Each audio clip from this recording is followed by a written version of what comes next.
Welcome to the Pixelberry Choices podcast, and today I'm going to be counting down my top 10 favorite couples and choices. And this was a video idea given by you.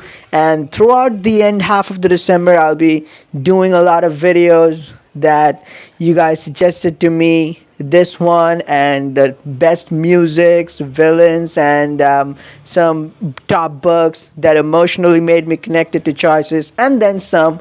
We have a lot of video ideas planned out, but let's get started with this one: the top 10 my favorite couples and choices. Number 10 on the list is main character and Charlie, the pirate from Distant Shores.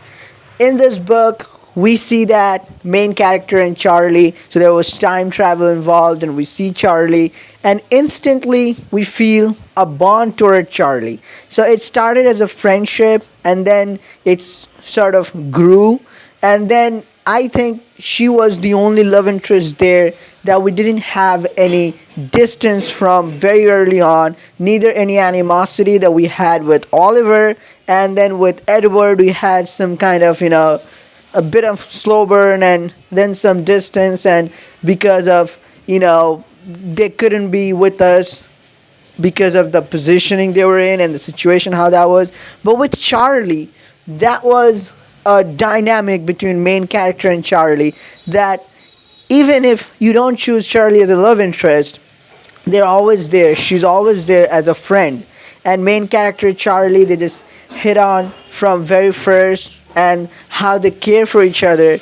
And as you go deep, and if you choose Charlie as your love interest, how she shows care for our main character, and how we get involved in Charlie's life, and how Charlie's family problem, and even in future how we can help Charlie with finding her mother and finding her truth and be beside her. It's just a great duo. I think this kind of MC love interest relationship isn't quite well done, and with the characteristics of Charlie and what kind of love interest she is, it's very rare in Choices books. And Charlie and main character, that kind of partners, not in just life but in crime, and even in when danger is ahead. It was really fun reading that. So she is definitely on my number 10 list, the main character. Number 9 is Sam and Dave. I mean, you gotta love that kind of relationship, and it's kind of book from the old days in Choices. And in this book, we don't have any smut moments between them. We have barely any kissing scene with Sam and Dave, but just the dynamic between these two investigating officers, investigating a fierce case, and going through all the turmoils of not only just their personal beef, relationship, past, but also the case, how it's going. The danger of life is there, but having each other's back and fighting the case, finding the common ground. These two were ferocious in their field, but also when they worked together, it was that much hard for the opposition, for the villains, for the criminals to run away from them, and they can crack open any case. The emotional bonding between these two, and the fight, I shouldn't say this animosity, but the skirmishes between them, it was just something to look forward to. Sam and Dave, they will always be one of the best couples in Choices. While this is one of the two books in Choices that doesn't have a set of main character, but these two characters definitely brought us some joy. While it was a mystery book, we certainly loved exploring the love life, the relationship, whatever they had between them, Sam and Dev. Number 8 on my list, main character and Mason from My Two First Loves. I mean, I'm always a big sucker for a best friend turned into a love interest, and the bonding they had from very first childhood. So at first it was just friendship, and then they sort of grew apart, and then they came together. There's some turmoil with their life. Mason dating main character's best friend, but not finding the joy he thought originally there would be, and there was a secret crush always there for main character in Mason's mind, and then we get to explore that, and MC liking Mason, and there's some drama with this bad boy. but all in all, like just how emotional it was. I mean, the innocent relationship, because MC and main character Mason, they have known each other since the very first childhood. Main character has gone through her mom's death, her dad being not so good a parent after that, and all the family drama. But Mason was always there. They spent a lot of time in childhood together. So the innocence growing up, then sort of in a new world, finding that, that friend from childhood in a different way, and then falling for them, and realizing what they had for each other. It was a very special chemistry. We have some good movies about that, like To All the Boys I've Loved Before and some others. So this book really did that for me, and the music they played when they showed main character and Mason, I would say they're a perfect combo, and that's why I would have them a bit up in my list. But there are also another couple, but other couples who are really good. But MC and Mason, they're definitely my favorites. Here it is, number 7. I know a lot of you will have them a bit up in your list, but like I said, there are other couples also, but definitely these are some of my best couples of, I know, not just me, but for a lot of choices people, choices players who have been playing choices for a long time, they have them up in their lists. It's Dom and Kenna from the Crown and the Flame. The Crown and the Flame is a Choices classic. We know it has a perfect trilogy and 3 books to end the series. The relationship between Dom and Kenna, even though we do see other love interests, but it feels like the end goal is always Dom and Kenna, and the way they go through a lot of trouble, but they do care for each other, and they go above and beyond. They can go to end of the world for each other, and how amid all the the tyrants and all the mutiny, betrayal, and how everything fell apart, but still they got separated, but they always came back to each other, and how their dynamic was in that book. Again, it's another book, one of the few books, one of the 2 books have um, that have no main character, but the dynamic between, just like Sam and Dev, Dom and Kenna, they're amazing. I mean, you will be certainly feeling like you're reading a novel, and these 2 characters, the bond they share, it's just worth reading for. The Dom Kenna, definitely here, number 7 in my list.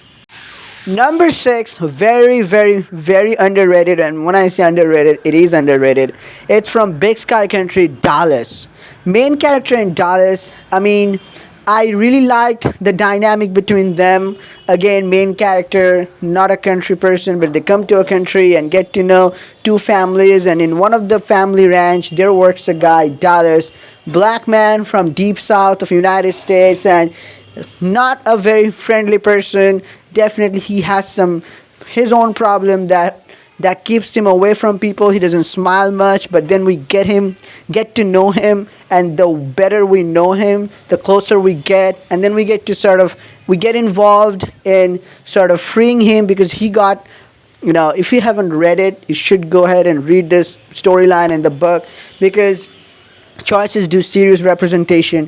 Dallas got accused of something he didn't do, because just of his skin color, because of his race, because he was a black man and no one was going to trust him. So Dallas was just running from the hunters and those bounties, and away from his home, from his mom. So the struggle there, and how we help him write a letter to his mom on his mom's birthday, and we go through a lot together, and how Dallas we help him lift the wall and get closer to not only our main character, but the whole Sawyer family, the Oakley family, how we help it there, and the values of small town, and just growing up closer.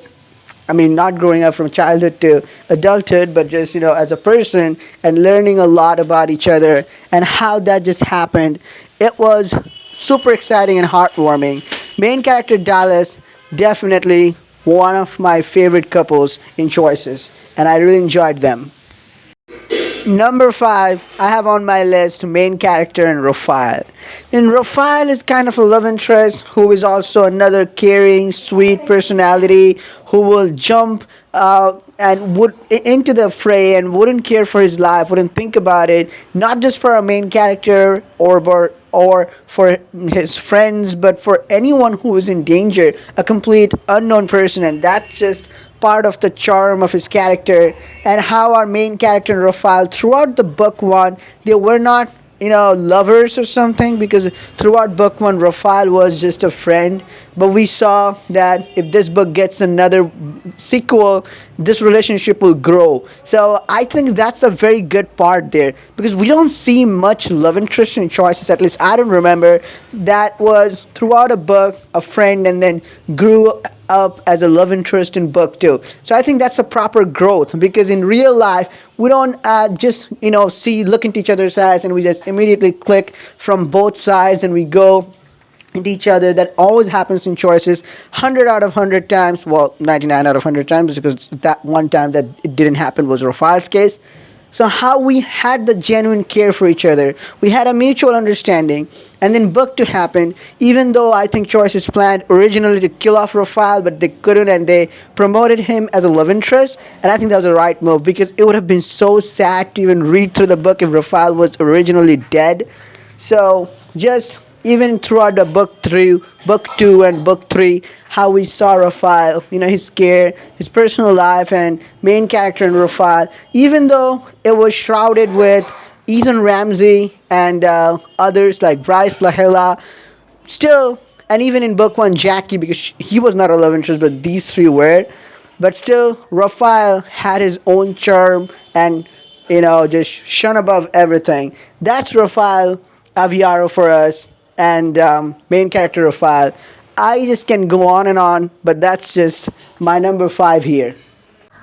Number four, main character and Nia from Blades of Light and Shadow. Blades of Light and Shadow is one of a kind in its own, and it's a great book. But Nia as a love interest, while all the love interests in this book are on their own, they're great and unique. But when you talk about Nia, it feels kind of unique, because Nia didn't have much experience with life before she left with Vasquez, I think. And then the whole thing happened. We go up against Shadow Core. We form alliances with others, all of our other love interests, and we find Trip.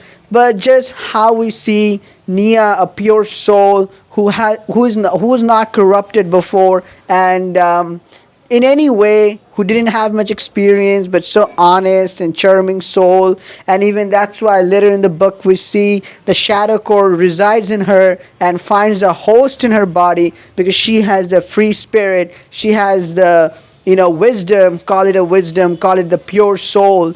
And just so I think her character definitely throughout the book showed us that, and reverberated throughout the book, throughout the chapters, how pure her soul is. And when we interact with Nia, main character Nia, just how we help her see the world and how we show the world, and if we do choose to romance her, how we experience the first things and how we feel comfortable in Nia's arms, and how Nia feels comfortable in our main character's embrace. It was just a one of a kind thing. And then losing Nia almost and then getting her back, it was also an emotional roller coaster, because for a second I thought maybe Choices are gonna do something for the first time, killing off a love interest. It was looking like that, but then Nia survives, and then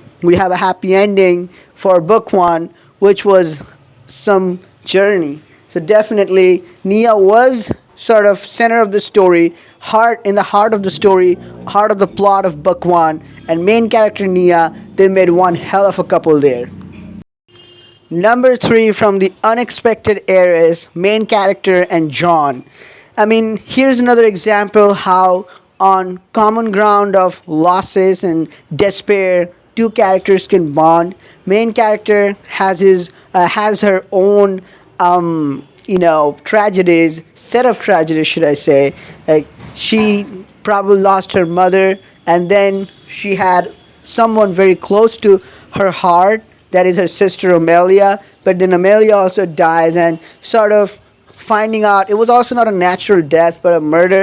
So it's really hard to process. Our main character is going through all those turmoils and facing all the sexism, racism, and all the stuff of that time, and trying to find her way.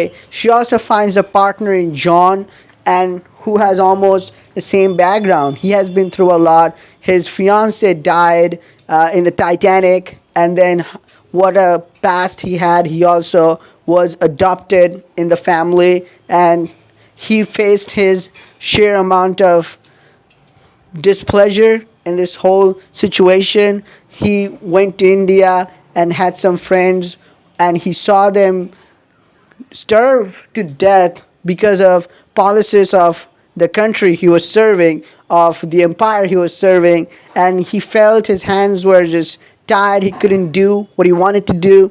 So there are lots of tragedies, griefs, and some common ground where they want to fight for, who hold the same principle and values. I think main character in John, John also was the main love interest of the book, which was clear, and it was just a very special bond there. We don't see much of these kind of characters, even though the Unexpected Heirs had a really good set of love interests in the form of Gemma and Hughes, who were also really bright and had their own tragedies. But John, kind of for me, at some point just stands out from them. And main character and John, it seems like they're made for each other. So in my top couple list, they're at number 3. Here we go. Number 2, main character and Queen. Just like I said with Nia, Queen also felt like throughout the book 1 or 2 was the heart of the book, Endless Summer. And even like Queen, we almost get so close to losing Queen, like Nia, and the fight, how we go back and forth against time and everything to bring the island's heart to save Queen. And even though we saved Queen, we again almost lost because Queen was not herself, and sort of all the turmoil going back and forth. And even if we choose a specific ending, Queen will be going back to the same place with the disease. So, and it's just a pure relationship, just like Nia and main character. I mean, the philosophy Queen believes in, or Queen's heart, and the main character, how they are looking like they're made for each other, and the special bond, connection they share. And how should I put it though? It's just like their wavelengths match to each other, and it's a very special bond. We don't see much characters like Queen as a love interest in much books, and how their bond is so strong with the main character, and how they can have so much impact other than just other than romance in each other's life. Like, they can give each other hope to live for. It was just special and amazing. So Queen, main character, definitely for number 2. Drum roll please. Number 1 couple of choices for me so far, and I guess you guys know who I'm gonna name. It's main character and Dakota Winchester. I mean, this is a book, only single love interest book, where I don't see who would not bond with the love interest this much and wouldn't really get bored with the love interest, because throughout the 16 chapters, we bond with the love interest. We have more understanding and care for the love interest than any other single love interest book or multiple love interest book, even though this book doesn't have next to none hookup scenes or steamy scenes, but just the emotional bond, because it was also necessary. If you're going to kill a character off who's a love interest, and if you want to make the readers feel bad or feel that emotional connection, then you have to build the emotional connection first. And they did one hell of a job with that. How we learn about Dakota and how we grow closer, than the cancer thing, and how we sort of face our own questions inside us. our mom, thinking about our future and how we fight the world, and how we see even Dakota wanted to see how we see them, like just a girl fighting with cancer, just a sick patient, how we handle her in her worst days or in their worst days, gender customizable love interest. It was just beyond any word how it was portrayed in that book. And I think it's really hard to find the bond they shared to find in any other book. And even after death, how Dakota said they are together and never apart, and all in present tense. It was just inexplicable. I mean, I can't really say much about it. It's emotional and perhaps beyond the scope of explaining or discussing. But main character in Dakota, they'll always be there whenever you think about top couples at the top of the list, and they make such a good couple. And someday they will meet each other in the sky for sure. But that's about the list here. So that's about it. That's the list. I counted down to my top 1 from top 10, counted up rather. So that's the list for me. And I would love to know your list. What do you think about it? This is for me. I tried to include all the favorite couples for me, or the couples I thought would stand up. And also, I know some of your favorite couples, like, main character, not main character, Dom and Kenna. So I try to include them because I also like them so much. And there are some new couples that I didn't include, for instance, Shipwrecked, and because this book is still going on for non VIPs. But maybe I'll make a list in the future. But that's so far about it. Let me know in the comments, what do you think about your top 10 couple and choices list look like, and why? Do let me know. And do you have any couple in common? I would love to know about that. But there is still a lot to come. But till then, peace out.